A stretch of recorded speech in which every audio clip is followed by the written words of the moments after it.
আজ সন্ধে হঠাৎ এনার সাথে দেখা, ঠিক যেন মনে হলো রবি ঠাকুরের কাবলিওয়ালা মিষ্টির পসরা নিয়ে আমার সামনে।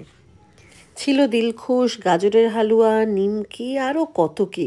উনি প্রত্যেকটা নাম বলেছেন, কিন্তু পরে ওনার নাম জানতে চাওয়ায় উনি বললেন, তোমার নাম কি গো? মোহাম্মদ জাভেদ হোসেন। শুনতে পাইনি। মোহাম্মদ জাভেদ হোসেন। এবার শুনেনি মিষ্টির নাম। বিভিন্ন হ্যাঁ, এখান থেকে শুরু করো। এটার নাম কি? তিলের বরফি।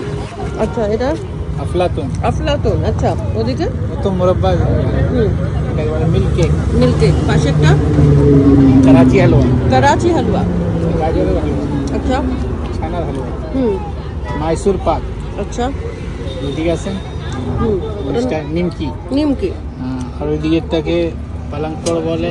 পালাঙ্কড়। পাপড়ি বলে। পাপড়ি। আচ্ছা, আর একটা কি নাম বলছিলে জানো? এইটার নাম কি বলছে? মাইসুর পাক ছাড়া আরেকটা নাম বললে যে? দিলখুশ। ওকে ওকে। আমরা খেলাম করাচি হালুয়া আর আফলাতুন। আপনারা জানাবেন কিন্তু এর মধ্যে কোন মিষ্টিগুলো আপনারা খেয়েছেন।